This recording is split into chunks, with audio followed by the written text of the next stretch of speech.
Are these 5 rookie ETF mistakes hiding in your account right now? If you're just starting your investing journey and ETFs sound like the magic ticket, hang tight.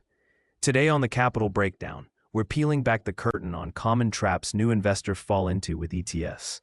By the end of this episode, you'll see why ETFs aren't just set-it-and-forget-it products, how to avoid costly missteps, and how to build a smarter, more confident investing habit. This isn't about quick wins or hype. It's about understanding the basics so you can make sense of your money with clarity and control. Let's dive in. The problem or confusion. Many new investors jump into ETFs thinking they're a foolproof shortcut to instant diversification or easy profits. But the truth is, confusion often begins with how ETFs are marketed and talked about. Imagine walking into a grocery store and seeing a basket labeled healthy snacks, but inside are random chips, candies, and nuts all mixed together.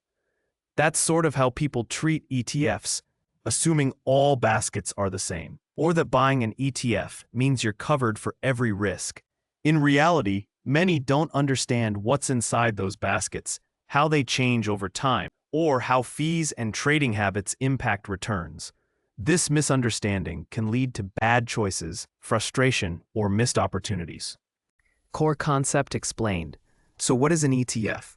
Think of it like a big basket filled with many different fruits. In this case, stocks, bonds, or other assets. Instead of buying one apple or one orange, you own a little piece of the whole basket. ETFs trade on stock exchanges, so you can buy and sell them throughout the day, just like a single company's stock. But unlike buying individual stocks, ETFs give you exposure to a broad mix, which helps spread out risk.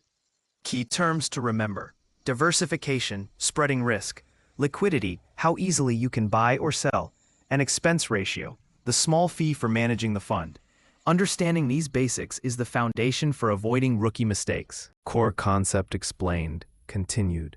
Now some ETFs track an index like the S&P 500, which includes hundreds of large companies. Others might focus on bonds, sectors like technology, or even commodities like gold. This variety means ETFs can fit many goals, but it also means not all ETFs are created equal.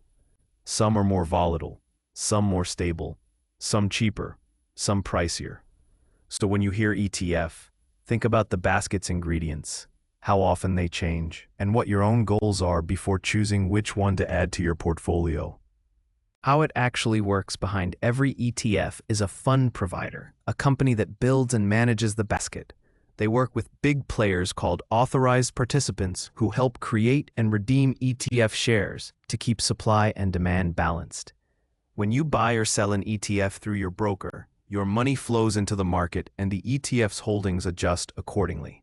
But there's always a cost, the expense ratio, which pays for management, plus small trading fees or bid-ask spreads that can add up if you trade frequently. Regulators oversee ETFs to protect investors, but it's still important to understand these dynamics because fees and market behavior can quietly eat into your returns over time. How it actually works continued. Also, ETFs can be structured differently. Some physically hold the assets. Others use derivatives to track the index. This affects risk and transparency. While ETFs are generally tax-efficient compared to mutual funds, selling shares can trigger capital gains depending on your situation. So, even though ETFs feel simple on the surface, their inner workings have layers that can impact your investing journey. Simple, concrete examples. Let's look at 2 scenarios. First, imagine Sarah, who invests a fixed amount every month into a broad market ETF that tracks a large group of companies. Over time, she benefits from dollar cost averaging, buying more shares when prices dip and fewer when prices rise, smoothing out market ups and downs.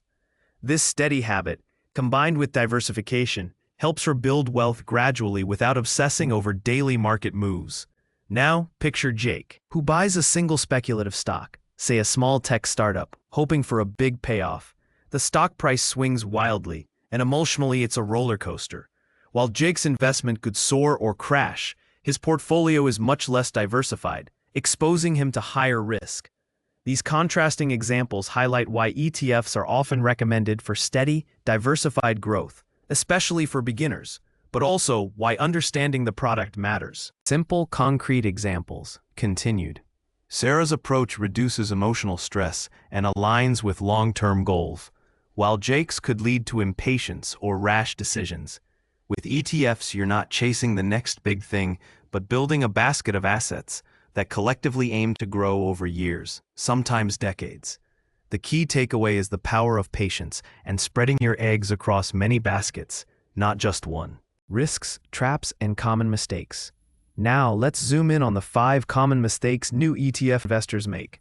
First, chasing hot sectors or trendy themes without understanding their volatility or long-term prospects. Second, overlooking fees. Even small expense ratios and trading costs can add up and drag returns down. Third, failing to diversify properly by buying multiple ETFs that overlap heavily, which doesn't spread risk as much as you think. Fourth, timing the market. Trying to buy low and sell high can lead to costly mistakes, especially when ETFs trade like stocks. And fifth, ignoring your investment horizon and risk tolerance, resulting in panic selling during market dips. Remember, ETFs are tools, not guarantees. Markets fluctuate, and all investments carry risk, so patience and realistic expectations are your best friends here. Risks, traps, and common mistakes. Continued. Another pitfall is using leveraged or inverse ETFs without fully grasping their complexity and risks. These products aim to magnify daily returns and can quickly erode capital if held long-term. For most beginners, sticking with straightforward, low-cost ETFs aligned with your goals is wiser. And always keep in mind that investing is a marathon, not a sprint. Short-term volatility is normal, but staying invested through ups and downs typically leads to better outcomes. How to think about this tool. Putting ETFs into your broader financial picture is crucial. Before investing, ensure you have a solid emergency fund and a budget that supports your goals. ETFs can be great building blocks for retirement accounts, college savings, or other long-term plans, but they're just one part of your financial toolkit. Think of ETFs as reliable roads to get you where you want to go, but you still need a map, your personal goals, timeline, and risk comfort to navigate successfully. Never forget to review and adjust your plan as life changes. Good investing isn't about chasing the latest fad. It's about steady progress, learning, and making decisions that fit your unique journey. How to think about this tool. Continued. Also, consider diversification beyond just ETFs, balancing stocks with bonds, cash, or other assets to smooth out risks. And keep educating yourself. The more you understand the markets and financial products, the more empowered you'll feel managing your money. The Capital Breakdown is here to help unravel these concepts and keep you moving forward with confidence. Recap and educational disclaimer. All right, let's wrap up. Today we broke down 5 rookie ETF mistakes: chasing trends, ignoring fees, poor diversification, market timing, and misaligning with your risk tolerance. We explored how ETFs work like baskets of assets you can trade easily, but also why knowing what's inside and understanding fees matter. Most importantly, investing with ETFs requires patience, a clear plan, and realistic expectations.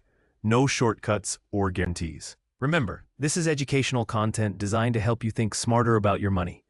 Always do your own research, and consider talking to a qualified financial professional before making investment decisions. Thanks for sticking with the Capital Breakdown, where we make money sense one concept at a time. Keep learning, keep growing, and see you next time. Thanks for watching the Capital Breakdown. Remember, this is education, not personal investment advice.